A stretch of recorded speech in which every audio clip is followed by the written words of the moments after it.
राख में तब्दील एक इमारत, अतीत की चीखें आज भी हवाओं में गूंज रही हैं।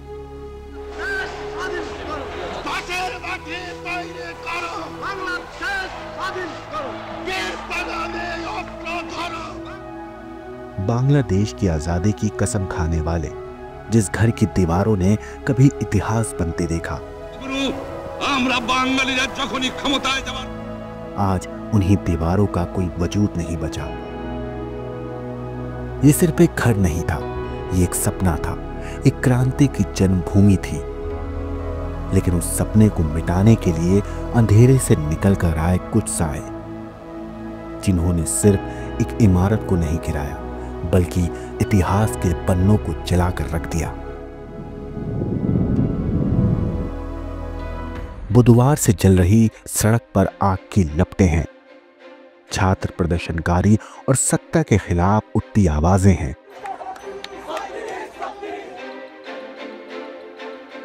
जिन्होंने अपनी ही अतीत को जलाकर सबको स्तब्ध कर दिया। लेकिन यह सिर्फ गुस्से की एक लहर थी, या इसके पीछे कोई गहरा षड्यंत्र है? क्या यह सिर्फ एक क्रांति थी, या किसी छिपे हुए हाथ की चाल है? 32 धान मंडी का ध्वस्त होना क्या सिर्फ एक ऐतिहासिक इमारत का अंत था, या एक बड़े खेल की शुरुआत? बांग्लादेश की अंतरिम सरकार अब कार्रवाई की तैयारी में है, लेकिन सवाल उठता है, क्या यह आग सिर्फ इमारतों तक सीमित रहेगी, या फिर यह आग सत्ता के गलियारों तक भी पहुंचेगी? सत्ता की शतरंज, हकीकत या कोई साजिश? इस हिंसा का असली मास्टरमाइंड कौन है?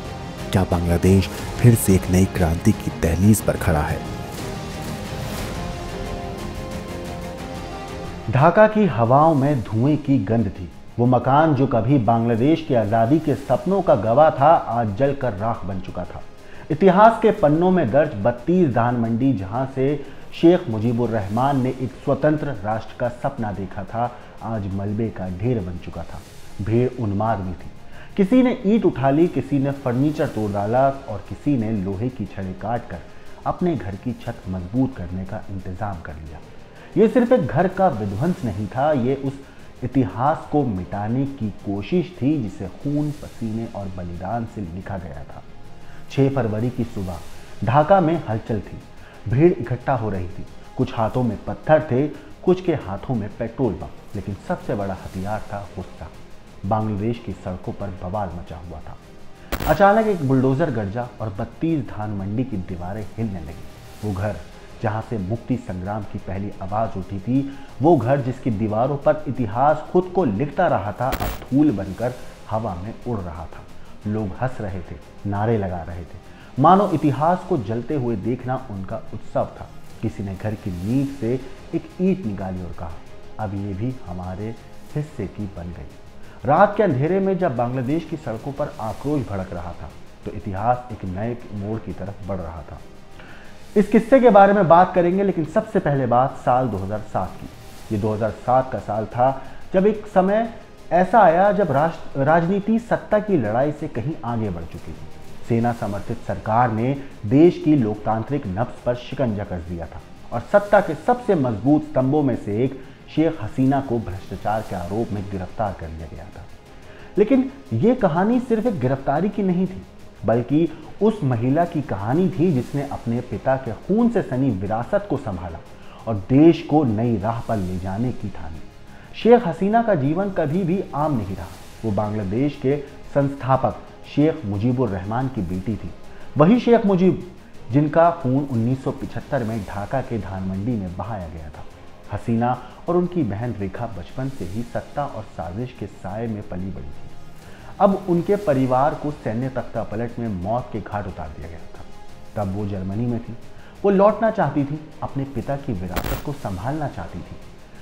मगर बांग्लादेश का इतिहास तब लिख रहा था कि उन्हें अभी और संघर्ष देखना है। वैसे संघर्ष की अगर बात करें तो बांग्लादेश में तख्तापलट के बाद से हिंसा लगातार जारी है। बुधवार से एक बार फिर शेख हसीना और उनके समर्थकों के खिलाफ छात्रों ने अभियान चलाकर उस ऐतिहासिक घर को ध्वस्त कर दिया जिस घर में बांग्लादेश की आज़ादी का ऐलान किया गया था और तमाम राजनीतिक फैसले लिए गए थे। ये ऐतिहासिक घर दरअसल बेदखल हुई नेता शेख हसीना के पिता शेख मुजीबुर रहमान का है, जिसे बाद में एक म्यूजियम बना दिया गया था। प्रदर्शनकारियों का कहना है कि यह तानाशाह करने वालों के लिए एक सबक है। वही प्रदर्शनकारी के इस कदम की चारों तरफ अब निंदा भी हो रही है। कुछ जानकारों का इस मामले पर कहना है कि ये घर बांग्लादेश की आज़ादी के बराबर है, जो आज़ादी की लड़ाई का प्रतीक रहा है। इस बीच मोहम्मद यूनुस वाली बांग्लादेश की अंतरिम सरकार ने कड़ा कदम उठाने की भी बात कही है। ढाका में एक खुफिया अधिकारी ने एसोसिएट प्रेस को बताया कि रहमान के घर में तोड़फोड़ और आगजनी के बाद बुधवार से पूरे बांग्लादेश में लगभग 70 हमलों की खबरें हैं, जबकि सिर्फ शुक्रवार को ही कम से कम 20 जिलों में हिंसा हुई। प्रदर्शनकारियों ने निशाने पर हसीना की पार्टी के एक अनुभवी राजनेता और बांग्लादेश के पूर्व राष्ट्रपति अब्दुल हामिद का भी घर रहा। कुल मिलाकर बांग्लादेश की हालात काफ़ी चिंताजनक बने हुए हैं और मोहम्मद यूनुस की अंतरिम सरकार के लिए ये चीज़ बहुत बड़ी चुनौती भी है। आग की लपटों में घिरा हुआ मलबे के ढेर में तब्दील इस घर की कहानी वैसे बहुत दिलचस्प है। ये घर है शेख मुजीबुर रहमान का और इस घर की कहानी खून से रंगी है। तो चलिए इतिहास के कुछ पन्नों को पलटते हैं और आज बात करते हैं इस घर और बांग्लादेश की कहानी पर। नमस्कार, मेरा नाम है मोहम्मद आसिम और आप देख रहे हैं क्राइम टाइम। वो हमारे बच्चों की तरह है, वो कोई नुकसान नहीं पहुंचाएंगे। ये बात बांग्लादेश के संस्थापक शेख मुजीबुर रहमान ने तब कही थी जब भारतीय खुफिया एजेंसी यानी कि रॉ से खबर आई थी कि शेख मुजीबुर रहमान की हत्या की योजना बनाई जा रही है। ये घटना साल 1975 की है। बांग्लादेश की स्थापना के केवल 4 साल बाद भारतीय और अमेरिकी खुफिया एजेंसियों ने बांग्लादेश के पहले प्रधानमंत्री शेख मुजीबुर रहमान को बार बार चेतावनी दी थी। उन्होंने कहा कि शेख मुजीबुर रहमान की हत्या की योजना बनाई जा रही थी। ये योजना बांग्लादेश सेना बना रही थी। इसका मेन लक्ष्य मुजीब सरकार को उखाड़ फेंकना था। लेकिन मुजीब ने उस चेतावनी पर ध्यान नहीं दिया। उनका भरोसा देशवासियों पर था। उनका मानना था कि जिन लोगों ने संघर्ष करके स्वतंत्रता प्राप्त की है वो निश्चित रूप से हानि नहीं चाहेंगे। हालांकि मुजीबुर रहमान गलत साबित हुए। मुजीबुर रहमान की उनके ही घर में निर्मम तरीके से हत्या कर दी गई। मुजीबुर रहमान का शव घर की सीढ़ियों पर खून से लथपथ पड़ा था। उस घर का पता था 32 धान मंडी। इसी घर से मुजीब ने मुक्ति संग्राम का आह्वान किया था। उन्होंने इसी घर से स्वतंत्रता बांग्लादेश पाने का सपना देखा था। मुजीबुर रहमान की हत्या इसी घर में भी की गई थी। यादों से भरे इस घर को संग्रहालय में बदल दिया गया था, लेकिन आज वो घर मौजूद नहीं है। मुजीबुर रहमान को बांग्लादेश के इतिहास से मिटाने के लिए कट्टरपंथियों ने उस घर को भी ध्वस्त कर दिया, जहां उनकी यादें जुड़ी हुई थी। जैसे ही ये खबर फैली कि देश से निष्कासित पूर्व प्रधानमंत्री शेख हसीना वीडियो कॉन्फ्रेंस के जरिए बोलने वाली हैं, सारा गुस्सा शेख मुजीबुर रहमान के घर पर यानी कि 32 धान मंडी पर फूट पड़ा। घर में तोड़फोड़ की गई और आग लगा दी गई। बाहर खुशी थी।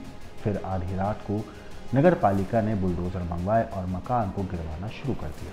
मुजीब की स्मृति को समर्पित सिर्फ एक हिस्सा ही नहीं बल्कि पूरा मकान ही ध्वस्त कर दिया गया। साल 1956 में जब शेख मुजीबुर रहमान उद्योग मंत्री थे, उन्होंने अपने निजी सचिव की मदद से ढाका के धान मंडी में ज़मीन के लिए आवेदन किया था। 1 साल बाद सरकार ने ये ज़मीन उन्हें 6000 रुपये में आवंटित कर दी और 1958 तक मुजीब परिवार सेगुन बागीचा स्थित सरकारी आवास संख्या 115 में रहते थे। अचानक मार्शल लॉ घोषित कर दिया गया और मुजीबुर रहमान को 12 अक्टूबर को वहां से गिरफ्तार कर दिया गया। उन्हें 3 दिन के अंदर घर छोड़ने का आदेश दिया गया। मुजीबुर रहमान की पत्नी और बच्चों को सिद्धेश्वरी में एक किराए के मकान में रहने के लिए मजबूर होना पड़ा था। वो वहां भी ज़्यादा वक्त तक नहीं रह सके। सरकार लगातार धमकी दे रही थी। अपनी जान बचाने के लिए उन्होंने सूफिया कमाल की मदद से सेगुन बागीचा में 300 रुपये में एक मकान किराए पर लिया। शेख मुजीबुर रहमान 1960 तक जेल में रहे। रिहाई के बाद उन्होंने धान मंडी में एक मंजिल का मकान बनवाया। वो उस आधे अधूरे 2 कमरों वाले मकान में रहने लगे। मुजीबुर रहमान को 1 अगस्त 1961 को हाउस बिल्डिंग फाइनेंस कॉरपोरेशन से ऋण मिला। उन्होंने 1000 रुपये एडवांस में लेकर घर का काम शुरू कर दिया। शेख मुजीबुर रहमान के सबसे छोटे बेटे शेख रसेल का जन्म 18 अक्टूबर 1964 को इसी घर में हुआ था। वो मकान 1966 में बनकर तैयार हुआ। मुजीबुर रहमान ने अपने 2 मंजिला मकान में शौक के तौर पर एक पुस्तकालय बनवाया। 1969 के पूर्व पाकिस्तान विद्रोह और 1970 के पाकिस्तान आम चुनाव समेत कई बड़े निर्णय इसी घर में कहते हैं लिए गए थे। उन्होंने 25 मार्च 1971 की रात को इसी घर से बांग्लादेश की स्वतंत्रता की घोषणा भी की थी। इसके कुछ ही वक्त बाद मुजीबुर रहमान को गिरफ्तार कर लिया गया। ये घर बांग्लादेश मुक्ति संग्राम के दौरान क्षतिग्रस्त हो गया था। हालांकि बाद में इसका नवीनीकरण किया गया। शेख मुजीबुर रहमान के पाकिस्तान से लौटने के बाद उनका परिवार इस घर में लौट आया। शेख मुजीबुर रहमान 1972 से 75 तक अपने परिवार के साथ इस घर में रहे। उस वक्त भारत की खुफिया एजेंसी रॉ के प्रमुख रामेश्वर नाथ काव थे। उन्होंने एक गुप्त सूत्र से जानकारी उन्हें मिली थी कि बांग्लादेशी सेना मुजीबुर रहमान का कत्ल करने की साजिश रच रही है। उन्होंने तत्कालीन प्रधानमंत्री इंदिरा गांधी को इसकी जानकारी भी दी थी। उन्होंने रामेश्वर नाथ को बांग्लादेश भेजकर मुजीब को चेतावनी दी, लेकिन मुजीबुर रहमान इस बात पर विश्वास नहीं करना चाहते थे। उन्होंने कहा, वो मेरे बच्चों की तरह है, वो मुझे कोई नुकसान नहीं पहुंचाएंगे। 1975 में मुजीबुर रहमान को फिर से चेतावनी दी गई। इस बार भी उन्होंने चेतावनी पर ज़्यादा ध्यान नहीं दिया और उसी साल 21 मई को मुजीबुर रहमान की हत्या कर दी गई, उन्हीं के अपने घर में धान मंडी में, जब वो लौट रहे थे। ग्रेनेड हमले से उनकी हत्या करने का प्रयास किया गया था। हालांकि उस हमले में मुजीब बच गए थे। उनके जन्मदिन से पहले ढाका में 3 बम विस्फोट भी हुए। ऐसा माना गया कि ये मुजीबुर रहमान की हत्या की कोशिश थी। इसके बाद 15 अगस्त 1975 को पाकिस्तानी सेना सभी 8 घाटों को बंद करके उतरी। 14 अगस्त की रात को शेख मुजीबुर रहमान, उनकी पत्नी, सबसे छोटे बेटे शेख रसेल तीसरी मंजिल के कमरे में एक साथ सोए थे। उनका बेटा जमाल और उनकी पत्नी रोजी तीसरी मंजिल पर दूसरे कमरे में थे। मुजीबुर रहमान का बेटा कमाल और उनकी पत्नी सुल्ताना चौथी मंजिल पर थे। घर के 2 नौकर रोमा और सलीम मुजीब के घर के ठीक सामने वाली बालकनी में सो रहे थे। इसके अलावा सबसे निचली मंजिल पर कई मजदूर भी थे। उस वक्त शेख हसीना और उनकी बहन रेहाना विदेश में थी। घड़ी में सुबह के 5 बज रहे थे। अचानक दरवाज़ा खुला और मुजीब की पत्नी बाहर निकली। उन्होंने परिचारिक रोमा को बताया कि उसके भाई के घर पर हमला हुआ है। ये सुनकर रोमा सीधे घर के सामने की ओर दौड़ी। उन्होंने देखा कि कुछ लोग मुजीबुर रहमान के घर को निशाना बनाकर गोलियां चला रहे थे। रोमा दौड़कर घर के सभी सदस्यों को जगाने और उन्हें बताने के लिए कि हमला हुआ है अंदर जाती है। शेख कमाल और जमाल दोनों नीचे उतरे। अचानक गोलियों की आवाज़ आई और शेख कमाल की चीखें सुनाई देने लगी। अपने बेटे की चीखें सुनकर शेख मुजीबुर रहमान दौड़कर अपने कमरे में पहुंचे और वहां के दरवाज़ा बंद कर दिया। गोलियों की आवाज़ बंद हो गई। थोड़ी देर के बाद मुजीबुर रहमान ने दरवाज़ा खोला और बाहर आ गए। एक पल में हमलावरों ने उन्हें घेर लिया और शेख मुजीबुर रहमान ने उनसे कहा, तुम लोग क्या चाहते हो, मुझे कहाँ ले जा रहे हो? हमलावरों ने उन्हें जोर से धक्का देकर सीढ़ियों की तरफ घसीटते हुए ले गए। शेख मुजीबुर रहमान समझ गए कि आगे क्या होने वाला है।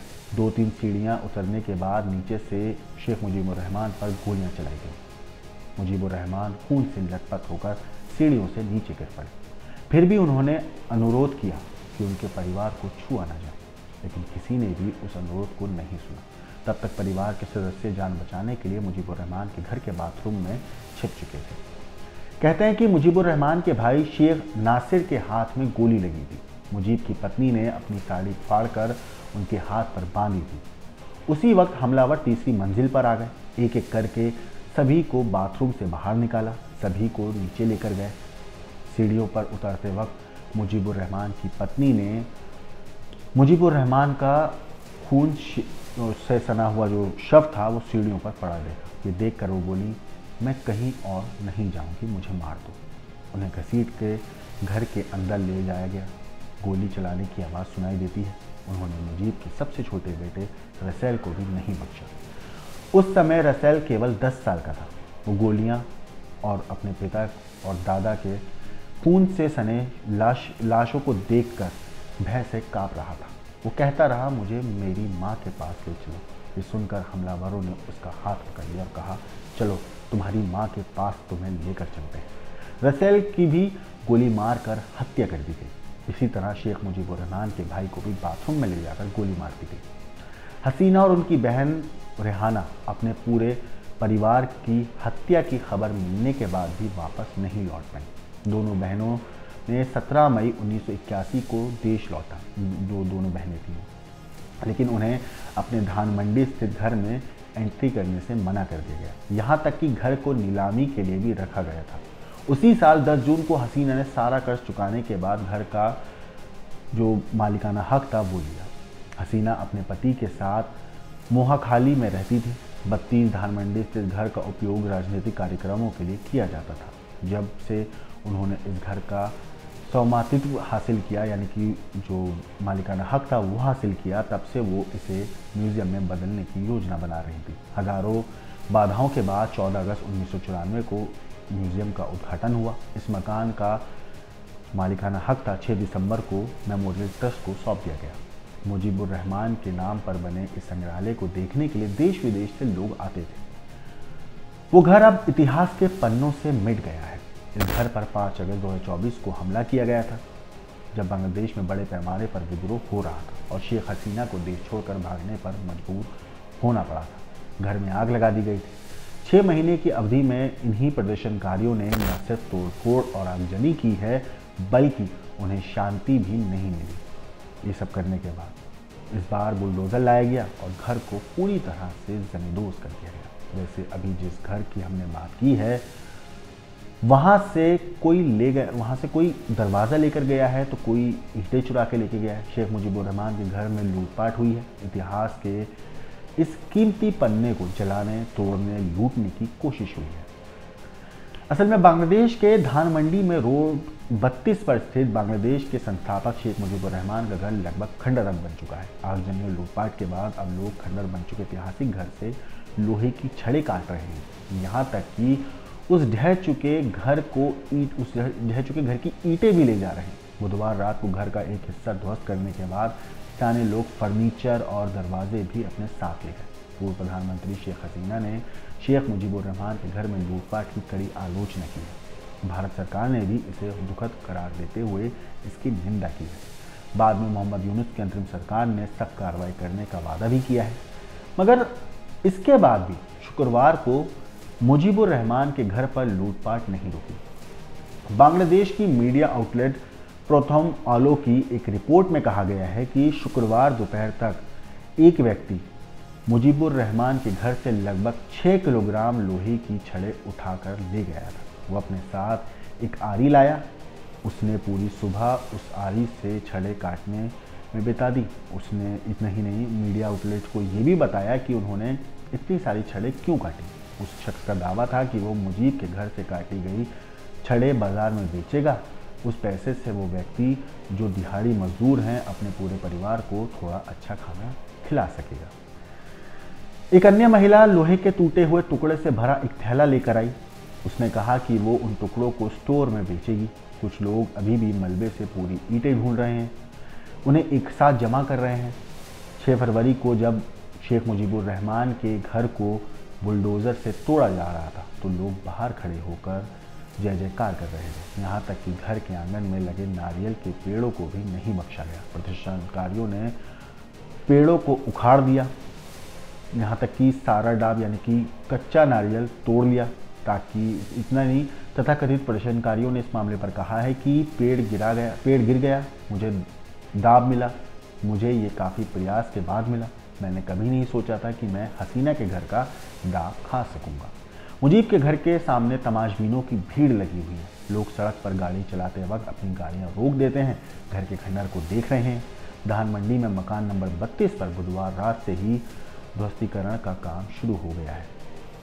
वो घर जहां पर कभी आज़ादी की नींव रखी गई, आज़ादी की शुरुआत हुई, एक लड़ाई लड़ी, एक लंबा इतिहास रहा, आज उस घर को जमींदोज कर दिया गया है। इस पूरी चीज़ के ऊपर आपकी जो भी राय है, आपको जो भी कुछ भी कहना है, हमें कमेंट करके ज़रूर बताइएगा। बाकी देश और दुनिया की क्राइम की खबरों के लिए देखते रहिए क्राइम तक।